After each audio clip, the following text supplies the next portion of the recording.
Guys, तो अभी देखो नया क्वेश्चन चल रहा है। आप ऐसी परिक्रमा लगाएंगे, रानी जी आप बताना आप कैसे लगाओगे और दिखाओ। अरे यार चलो आप अभी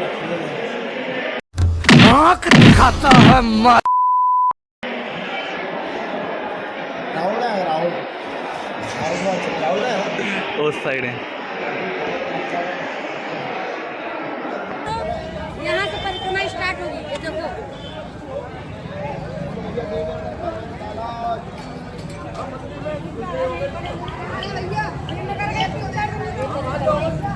चंपल वाली है बस पीछे साइड।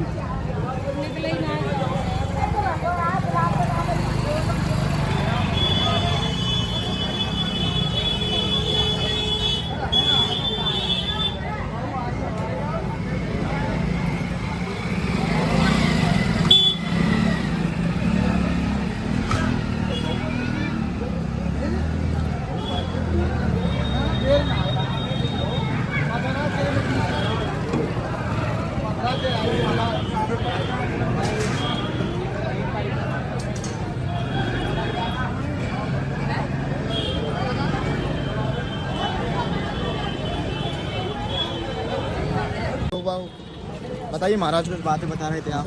तो अब अपन ने परिक्रमा चालू कर दी है। परिक्रमा करने के पश्चात अपन सभी कोशिश करने हैं कि अपन पे कछु दोष न लगे। जो धाम दोष कई प्रकार के होते हैं, जैसे कि कोई पे गलत दृष्टि चली जाओ, अपने मुंह से अवाक्य निकल जाओ, गाली गलौज कोई कलाम निकल जाओ, या कोई ब्रज वाले से लड़ाई हो जाओ, या फिर किसी को मतलब कि अपन किसी की चुगली कर रहे हैं या किसी की बुराई कर रहे हैं, तो ऐसा कुछ अपन से पूरी परिक्रमा में कम से कम प्रयास करें कि किसी का ये ना करें अपन। चाहे वो यहाँ की बात हो, चाहे कहीं और की बात हो, जितना ज़्यादा हो सके भगवान का नाम लें। चाहे राधा राधा बोलें, चाहे राम राम बोलें, चाहे कृष्ण कृष्ण बोलें, चाहे शिव शिव बोलें, जिसको भी अपने आराध्य को मानते हो आप, वो नाम लो आप अपने मन में, चाहे बोलकर किसी का भी नाम लो। और पूरी परिक्रमा में बस श्री राधे राधे राधे नाम जाप करते हुए राधा नाम नदिया की धारा बही जाए रे, और धारा में बहते चलो, और बस अपनी परिक्रमा कैसे पल भर में पूरी हो जाएगी पता ही नहीं चलेगा। जय श्री राधे, जय श्री राधे। तो गाइस, यात्रा करते करते परिक्रमा लेते लेते हमें 1 घंटा हो गया है, लगभग 1 घंटा होने वाला है। और इसी दौरान मेरे और कई साथियों के सवाल हैं हमारे श्री हिमांशु जी से। तो पहले हम थोड़ा गन्ने का जूस के लिए रुक गए हैं। क्या सबसे पहले ये बताइए आप, मतलब ऐसा कुछ खान पीन कर सकते हैं क्या बीच परिक्रमा में? तो खाओ चंगी होकर परिक्रमा देव कर लाल की। चलो ठीक है।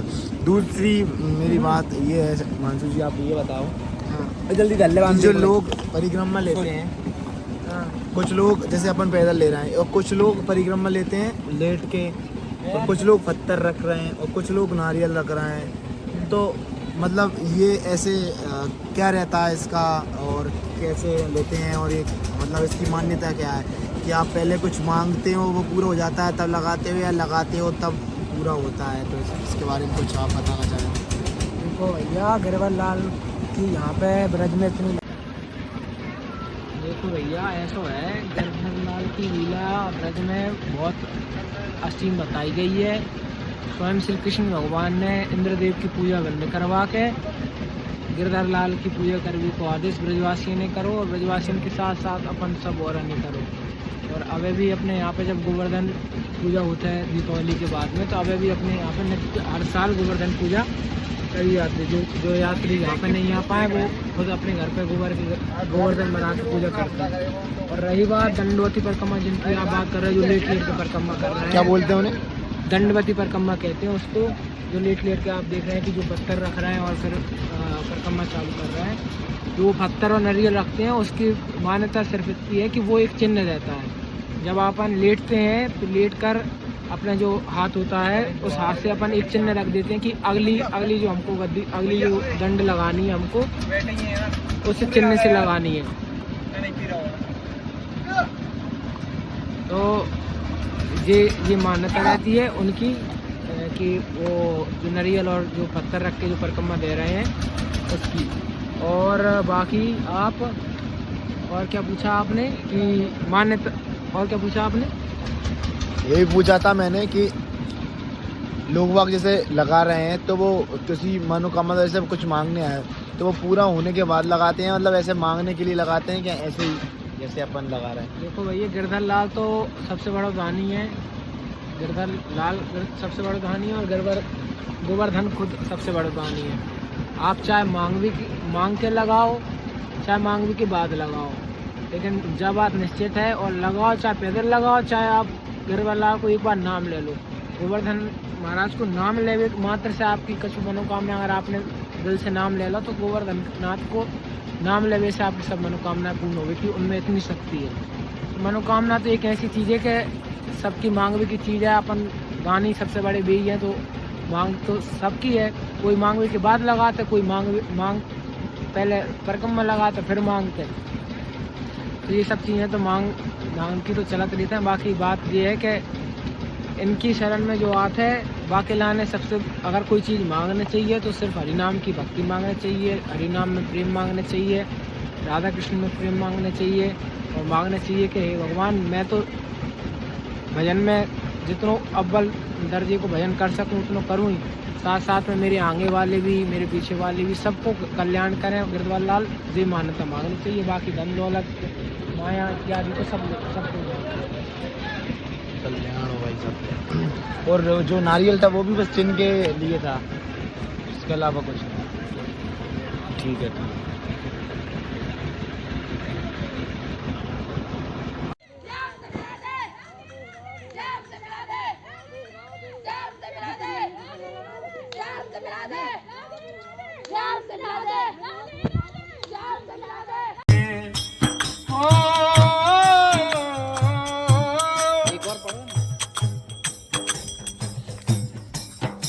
रंग डारूंगी डारूंगी रंग डारूंगी, नंद के लालन पे, ओ नंद के लालन पे रंग डारूंगी डारूंगी रंग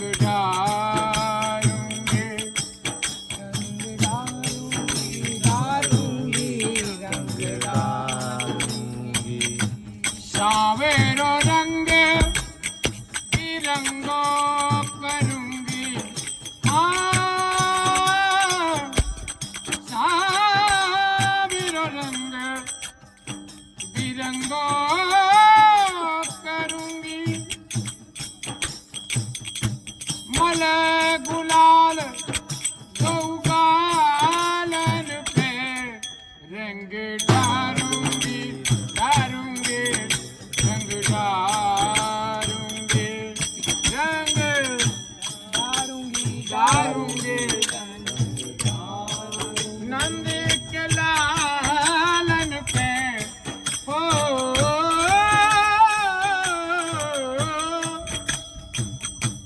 नंद के लालन पे रंग डारूंगी डारूंगी रंग डारूंगी रंग डारूंगी डारूंगी रंग डारूंगी।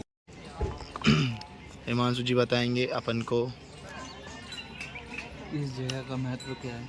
इस जगह का महत्व क्या है। तो हिमांशु जी, ये इंद्रदेव शरणागति स्थल है। जब ब्रजवासियों ने इंद्र की पूजा न करके गोवर्धन की पूजा स्टार्ट की, भगवान ने कहा कि गोवर्धन ही हमारे भगवान है, इंद्रदेव हमारे भगवान नहीं है। तो इंद्रदेव क्रोधित हुए। इंद्रदेव को इस बात का बुरा लगा और बुरा लगते उन्होंने खूब घनघोर वर्षा की, क्योंकि इंद्रदेव को ये गुमान था कि मैं ही भगवान हूँ और कोई भगवान उनके सिवा हो नहीं सकता।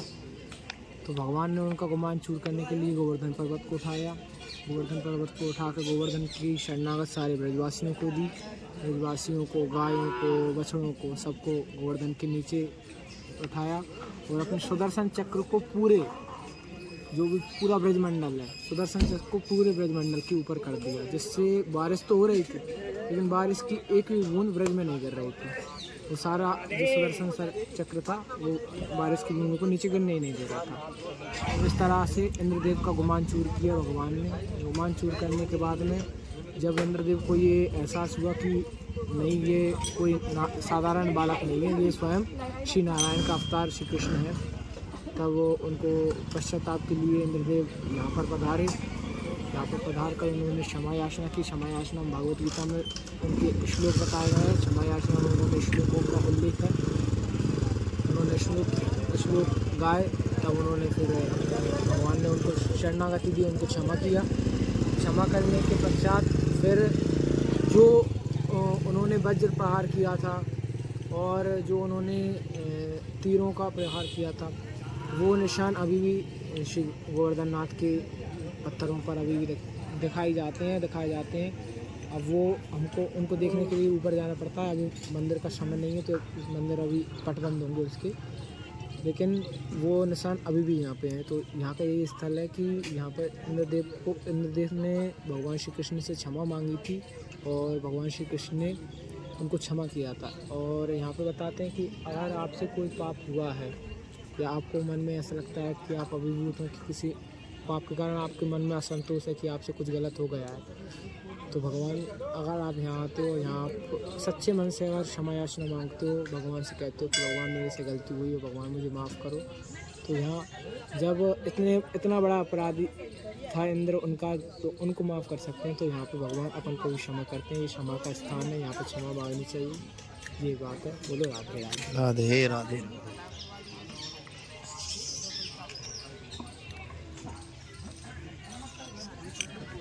राहुल जी बताइए सबको, अपन कहाँ पे आ गए हैं? अपन आ गए हैं, ये बताएंगे। अरे ये जगह बोल रहे हैं आप, शायद पर्वत यहाँ से उठाया था। श्री कृष्ण ने यहाँ पे अपने चुंगी से पर्वत उठाया था।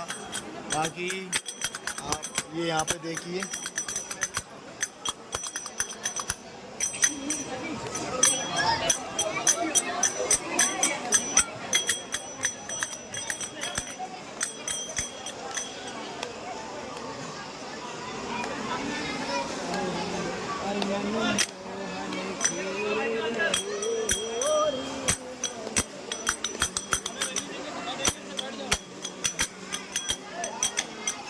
तो राहुल भाई बड़ी क्रम अपनी होने वाली लगभग 3.5 किलोमीटर बची हैं और अपन ने टी ब्रेक ले लिया। कैसी लगी आप? बहुत अच्छी लगी यार, और पता भी नहीं चला कैसे टाइम निकल गया। ऐसा लगा था कि थकेंगे, पर थके नहीं इतना। बात तो सही है यार। और आप और अभी इसके बाद छोटी परिक्रमा भी है 10 किलोमीटर, तो उसके बाद आपके पास एनर्जी है? एनर्जी तो है, अभी ऐसा भूख वूख भी नहीं लग रही, वैसे ही थकावट भी रहती नहीं है है। भैया, उसी से हो पाती है। और आज आपको पता हो, आज अपना 5वां दिन है ब्रज में, और आज अपने 5वां दिन है और अपन 5 दिन से लगातार नंगे पैरों से सफर कर रहे हैं। चल रहा है, सही बात है। तो आप बताइए, मतलब आप पैरों का हाल बता सकते हैं? पैरों का हाल मत दिखाइए। अरे पैरों का हाल नहीं, मुझे मजाक नहीं उड़वाना अपनी चीज का, मैं नहीं बताऊंगा। देख लीजिए, ये पैरों का हाल आपको लग रहा होगा कि बहुत मतलब अजीब से हो रहा है, लेकिन अगर मैं बताऊं उतना दर्द नहीं है जैसा लग रहा है। दर्द नहीं है यहाँ पे। आप अगर आपके शहर में नॉर्मल कहीं घूमोगे तो आपको बहुत दर्द है, या मतलब ऐसा महसूस होगा चलते ही कुछ दिन तक, लेकिन यहाँ पे ऐसा नहीं है। यहाँ पे श्री जी की कृपा है। यहाँ पे जो सब भक्तजन आते हैं वो नंगे पैर ही घूमते हैं और इतना वो नहीं होता। बाकी डांगी जी से मिलिए। डांगी जी, आपने बड़ी परिक्रमा लगा ली हो, बस 3 किलोमीटर बचे हैं, तो आपको कैसा लग रहा है अभी बताइए? थकावट का कोई मतलब नामो निशान या कुछ ऐसा? नहीं।